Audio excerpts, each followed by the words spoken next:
Baby মনে হচ্ছে। হ্যাঁ, খুব কম বয়সে বিয়ে হয়েছে। হ্যাঁ। কি করে হলো? ফেসবুকে আমফানের ঝড়ে পরিচয় হয়েছিল। ওই ঝড়ের মধ্যে ফেসবুক করছিলে? ফোনে 15% মতো চার্জ ছিল, সেই 15% চার্জের মধ্যেই রিলেশন হয়ে গেল। 15 মিনিটের মধ্যে প্রপোজ হয়ে গেল, ভালোবাসা হয়ে গেল। তোমার তো কোনো চাপ পড়ে না দেখেছি।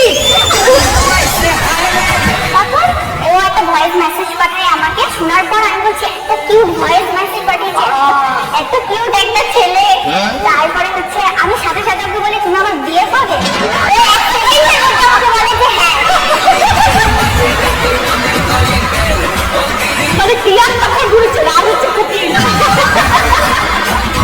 তারপরে তো আমি দেখলাম যে এরকম করে ফোনে চার্জও নেই, আর এখন বললাম পরে যদি রিজেক্ট আমাকে করে দেয়, তার থেকে ফেসবুক পাসওয়ার্ডটা এখনই চাই। ফেসবুক পাসওয়ার্ডটা চাইলাম, ও 5 মিনিটের মধ্যে পাসওয়ার্ড দিল। আমি কি করলাম, ওর নাম্বার রিমুভ করে আমার নাম্বার অ্যাড করে পাসওয়ার্ড চেঞ্জ করে দিলাম। যে আমাকে বলছে ফোন করে দে, আমি ফেসবুক খুলতে পারছি না। আর আমি বলছি আমি চেঞ্জ করে দিয়েছি, আমার ফোনে চার্জ নেই, আমি যদি চার্জ না দিতে পারি তুমি অন্য কোনো মেয়ের সাথে কথা বলবে তখন? তারপর 3 মাস পরে একসাথে পড়তে গেলাম। পড়তে গিয়ে প্রথম দেখলাম, ও বলছে তোমাকে সামনাসামনি দেখে আমি চিনতে পারি। ছবিতে একরকম সামনে কোনটা ভালো লেগেছে? সামনেটা না ছবিটা? সামনাসামনি ভালো লাগেনি। আমি চিনতেই পারি যে এটা সে। আর সবসময় আমাকে দেখে ভয় পায়। তুমি কি ফটোকপি বলিস নাকি? সামনে দেয়। আমি বলি তুমি চুপচাপ থাকবা, ছোট মানুষ আর সেম বয়সে চুপচাপ থাকবা, আমি তোমাকে ঠিক করে চালাবো। এখন বড় হবে,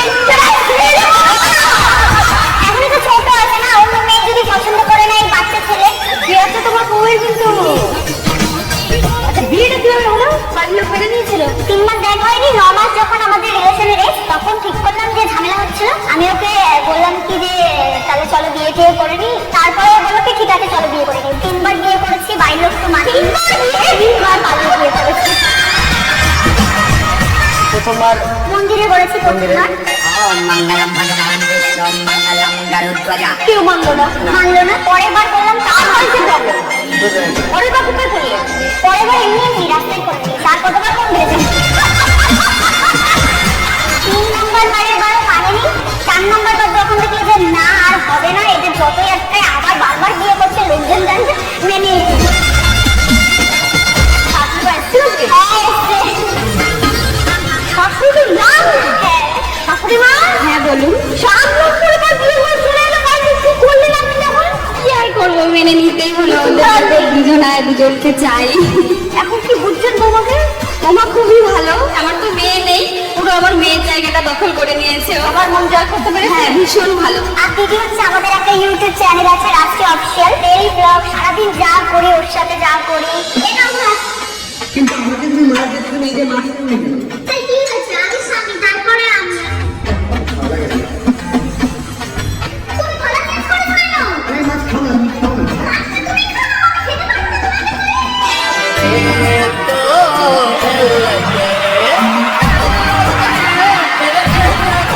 কত ফলোয়ার্স আছে? টোটাল 45 লক্ষ। ওরে বাবা! আর শুধু ইউটিউবের 1.1 মিলিয়ন ফলোয়ার্স।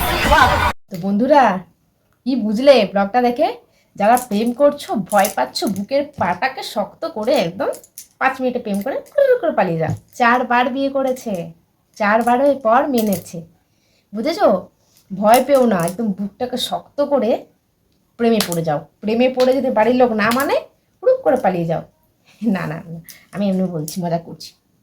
রাজটিয়াকে দেখে, এই যে ছোট্ট একটা মেয়ে, এখন নাহলে একটু বড় হলো, যখন বিয়ে হয়েছে তখন আরও ছোট্ট ছিল, তো ছোট্ট একটা মেয়ের এরকম বুকের পাটা ভাবা যায়? আমি তো ভাবতে পারছি না, তোমরা ভাবতে পারছো? তো দিদি নাম্বার 1-এ গিয়ে নিজের সমস্ত কাহিনী সব খুলে বলে দিয়েছে যে ও কী করেছে, কেমনভাবে প্রেমে পড়েছে। একদিনে প্রেম, একদিনে ভালোবাসা, একদিনে বিয়ে, একদিনে প্রপোজ, একদিনে সব। আমফানের ঝড়ের দিনে আমফানের মতো, আমফানের থেকেও স্পিডে দৌড়াচ্ছে। আমফানের ঝড়ের দিন ভালোবাসা হয়েছে ফেসবুকে, আমফানের ঝড়ের থেকেও স্পিডে ওদের প্রেমের গতি দৌড়েছে। টিয়া ছোট্ট হতে পারে, বাট দিমাগটা একদম অনেক বড়। যাই হোক বন্ধুরা, ভালো লাগলো। ভালোবাসা পূর্ণতা পাক, সব ভালোবাসা এরকমভাবে মিলেমিশে থাকুক। শাশুড়ি মা প্রথমে মানেনি, কিন্তু ওরা রাস্তাঘাটে যেখানে সেখানে বিয়ে করছিল, ওই জন্য শাশুড়ি মাকে বাধ্য হয়ে মানতেই হয়েছে। দেখছি আর উপায় নেই ভাই, এবার দেখছি রাস্তাঘাটে বিয়ে করে নিচ্ছে, যত আটকে রাখছে তত পালিয়ে পালিয়ে বিয়ে করে নিচ্ছে, তার কি করা যায়, মেনেই নি। চলো মেনে নিয়েছে, ভালোই হয়েছে। ওরা এখন ভাইরাল ইউটিউবার, এত এত টাকা টাকা ইনকাম করে। মেয়েটা ভালো, ছেলেটাও খুব ভালো। প্রথমত একটু থুতু কপ ওটা চাটাচাটি করতো শর্টে, বাট এখন ভালো ভিডিও বানায়, বেশ খাওয়ার ভিডিও বানায়, রোমান্টিক ভিডিও বানায়, ভালো লাগে ওদের ভিডিও, ভালো লাগে। ওরা বেশ ছোট্ট একটা ইয়াং ইউটিউবার উঠেছে, ভালো লাগে। তোমাদের কেমন লাগে, তোমরা কে কে রাজডিয়াকে দেখো অবশ্যই কমেন্ট করে জানিও। দিদি নাম্বার ওখানে গেছে, এটা নিয়ে কি বলবো, যে এই মানে ক্লিপটা খুব ভাইরাল হয়েছে, ওর বলা ক্লিপটা, যেটা বলেছে যে এরকম সেরকম এরকম করেছে, এরকম পালিয়েছি।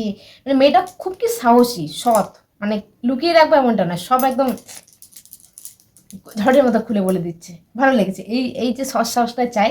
তবে বন্ধুরা, তোমরা যারা চুপি চুপি প্রেম করছো আর চিন্তা করো না, রাজচিয়ার কাছে ট্রেনিংটা নিয়ে নিও, ভীষণ ভালো কিন্তু প্রেমের মাস্টার, লাভ গুরু।